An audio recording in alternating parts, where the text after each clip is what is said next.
30 વર્ષના અનુભવ પછી અમેરિકાના ડોક્ટર વિલિયમ નેગલરનું પુસ્તક છે the dirty half dozen 6 radical rules to makes relationship last, એમાં લખ્યું છે કે 24 કલાકમાં 24 મિનિટ તો તમારા પરિવાર સાથે ફાળવો, એને પ્રેમ કરો. અને પ્રેમ હશે તો કષ્ટ કોઈ લાગશે નહીં. સીતાને 14 વર્ષનો વનવાસ આવ્યો, રાવણને ત્યાં વર્ષ રહેવું પડ્યું. પાછા આવ્યા પછી સગર્ભાવસ્થામાં રામે કાઢી મૂક્યા, કારણ કે રામ તો મર્યાદા પુરુષોત્તમ હતા. સીતાએ ફરથી મૃત્યુ સમયે પ્રાર્થના શું કરી? ભૂયો યથા મે જનનાંતરેપી ત્વમેવ ભર્તા ન ચ વિપ્રયોગ.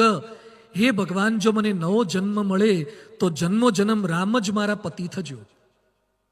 આજકાલની સીતાને જો આટલું વીત્યું હોય તો ફરથી આની જોડે આવે? મોઢું ન બતાવતો તારો, કોઈ દાડો પાછી આવે નહીં. આ તો 7 જન્મ સુધી રામ જ મારા પતિ થાય.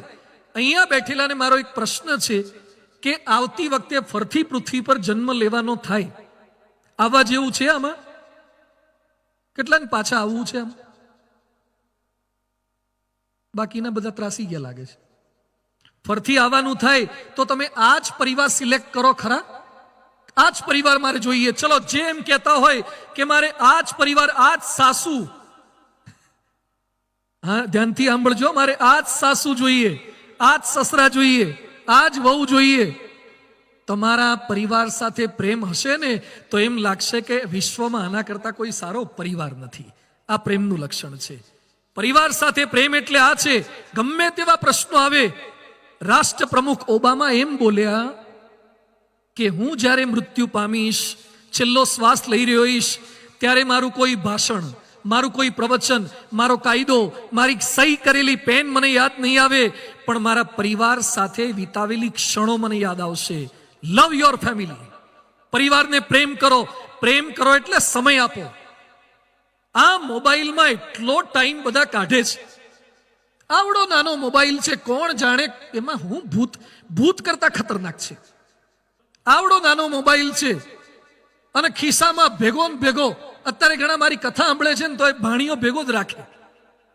ઘણા નહીં, નાનો છોકરો હોય ને ડાયપર પહેરાયું હોય એટલે એની માને ચિંતા હોય કે ડાયપરમાં બગડ્યું નહીં, એટલે ઘડીએ ઘડીએ ડાયપર ખોલીને ચેક કરે. એમ ઘણા છે ને ભાણિયાને ખોલીને ચેક કરે કે આયુક નહીં. તમને શું આવવાનું છે આમાં મોબાઈલમાં? પણ એટલા મોબાઈલના ગુલામ થઈ ગયા, સોશિયલ મીડિયાના. કરાગ્રે વસ્તે લક્ષ્મી કરમુલે, એ બધું નહીં. કરાગ્રે વસ્તે ઇન્ટરનેટમ. હવારના પોરમાં જ સોશિયલ મીડિયા. ઘણા તો રાત્રે હુતા બેટરી ખૂટે પણ શ્રદ્ધા ન ખૂટે. હા, બેટરી ખૂટી જાય, શ્રદ્ધા ન ખૂટે. ઘણા તો સાંભળતા હુઈ ગયા ને અડધા એના પર હુઈ ગયા હોય. હવારે ઉઠે તાર તો મોબાઈલ હોધે ને પાછો એના પર તો હુઈ ગયો હોય. એટલા વ્યસની થઈ ગયા છે. કૂતરું સ્થિર રહે અને પૂંછડી હલે તો વાંધો નહીં, પણ પૂંછડી સ્થિર હોય ને આખું કૂતરું હલે તો તકલીફ ના કહેવાય? એમ આવડો નાનો મોબાઈલ અને આપણને આખા હલાવે. એના એટલા ગુલામ થઈ ગયા. મેં ગઈ વખતે કદાચ ઉલ્લેખ કર્યો તો, મેં લંડનમાં હતા અને પેલો નાનો છોકરો રડતો હતો. એટલે મેં કીધું એની મમ્મીને આપી દો. મને કે સ્વામી હમણાં છાનો રાખું. તો બોલો ખિસ્સામાંથી મોબાઈલ કાઢ્યો ને આઈફોન હતો ને પેલા નાનો ટાબરિયો પેલા ઘોડિયામાં તો એના હાથમાં આપે. છોકરો આમામ કરવા માંડ્યું. નાનું ટાબરિયું આમામ કરીને એને જે ફાવતી હતી, જે ગેમ ફાવતી હતી એ કાઢી હરાય અને રમવા માંડ્યું. શાંત થઈ ગયું. એટલે બધું આ કેમનું શીખ્યું અને આને કેમની તાલીમ આપી? પછી મને લાઈટ થઈ કે હવે જેટલા નવા આવવાના અંદરથી ડાઉનલોડ કરીને જ આવવાના, અંદરથી બધા વર્ઝન સાથે જ આવવાના. આ શીખવાડ્યા. તાલીમ આપણે આ આપી. પહેલા છત્રપતિ શિવાજી હતા, માતા જીજાબાઈ હાલરડા સંભળાવે. એક ભાઈ મન કે પહેલા શિવાજી જેવા શૂરવીર હતા, હવે શિવાજી જેવા કેમ નથી થતા? જીજાબાઈ હોય ને તો શિવાજી આવે. આપણે શૂરવીર કરવા હોય તો જીજાબાઈ થવું પડે છે. એ વાતોને સંસ્કાર આપવા પડે છે. સમય આપો. બધાને મારી વિનંતી છે. એક ભાઈના ઘરમાં હું ગયો તો, એ લોકોએ એક ટોપલી રાખી છે. ઘરમાં પતિ, પત્ની, પરિવારના સભ્યો ખાતા પહેલા બધાએ પોતાના મોબાઈલ મૂકી દેવાના, પછી જ જમવા બેસવાનું. ઘણાના ઘરમાં હું જોઉં છું, એક હાથમાં ખાતા હોય, એક હાથે ખાતા જઈને પાછા આમ જોતા જ હોય. એટલે તારા આટલો મોટો વહીવટ છે? પેલા ખાઈ તો લે હરખી રીતે. ખાતી વખતે મોબાઈલ, હુતી વખતે મોબાઈલ, કોઈ પણ જગ્યાએ કથામાં બેઠા હોય તો એ મોબાઈલ. આટલા ગુલામ મોબાઈલના કેમ થઈ ગયા? એક ફોન નહોતો તોય ચાલતું હતું.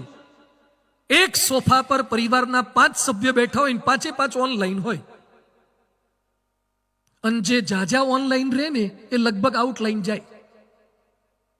એકલા જે ઘણા લોકો છે ને એકલા હસતા હોય, કોઈક એકલો હસતો હોય તો સમજવાનું કે ક્યાંક કનેક્ટ થયો લાગે છે. કોઈક એકલો એ મલકાતો હોય તો સમજવાનું કે ક્યાંક કનેક્ટ થયો લાગે, અથવા તો ડિસ્કનેક્ટ થયું લાગે છે. બેમાંથી એક હોય.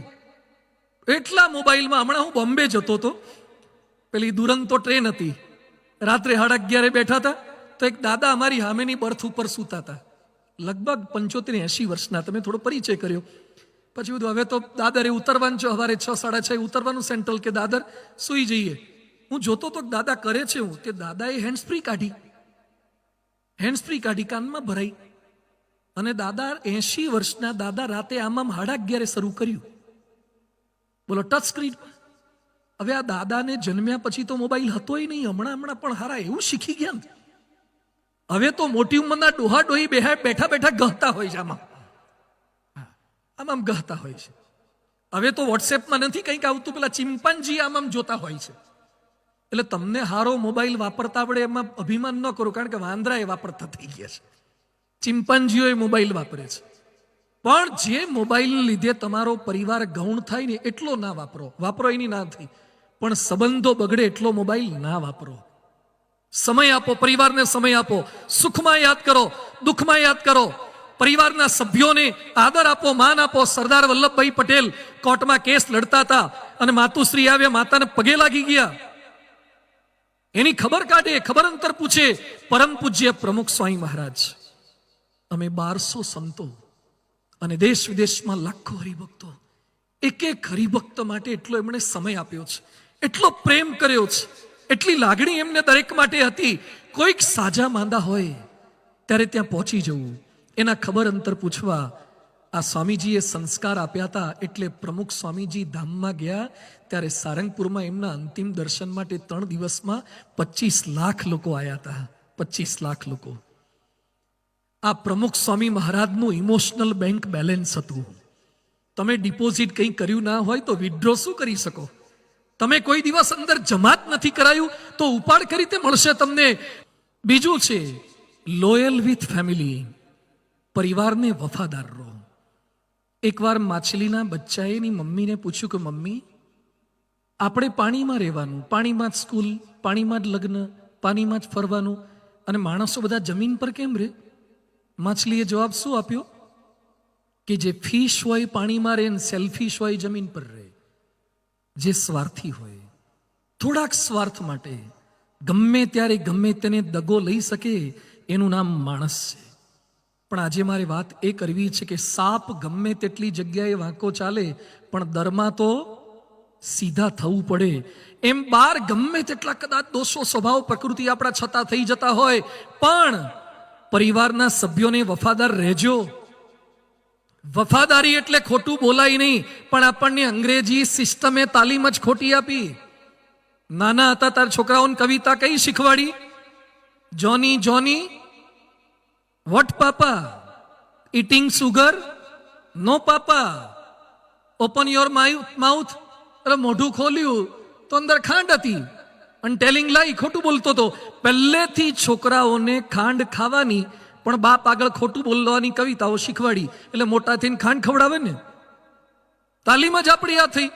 છોકરાઓ ખોટું બોલે, અભ્યાસના બાને ખોટું બોલે, મોજશોખ કરીને ખોટું બોલે, ચેટિંગ ડેટિંગ કરતા હોય.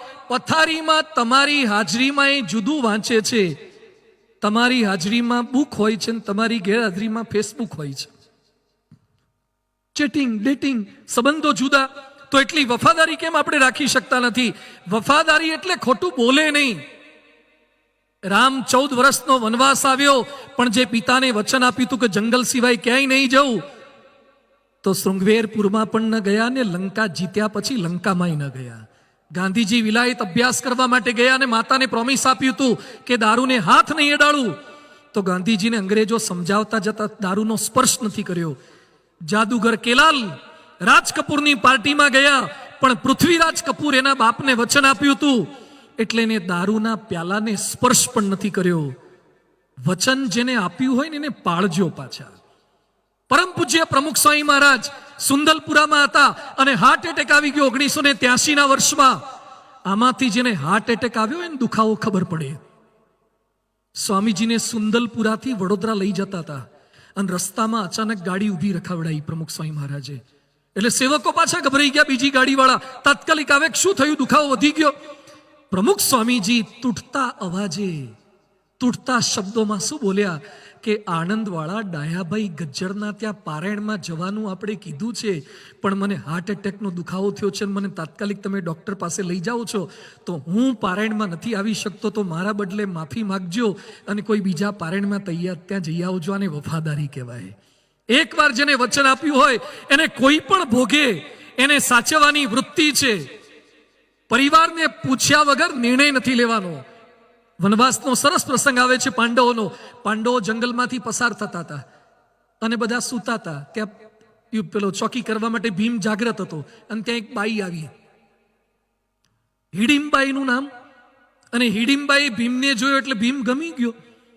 એટલે હિડીમ્બા કહે છે કે તું મને ગમે છે તો આપણા બેનું ગોઠવાઈ જાય સારું, આમેથી પ્રપોઝલ. એટલે ભીમ કે હજુ તો આપણે પહેલી વાર મળ્યા છીએ અને તું મને પ્રપોઝલ આપી દે છે લગ્નનું. તું એ દેખાવમાં તો હારી જ લાગે છે, પણ મારાથી મારા પરિવારના સભ્યોને પૂછ્યા વગર કશું કરાશે નહીં. આ આપણને શીખવાડ્યું છે વફાદારી એટલે.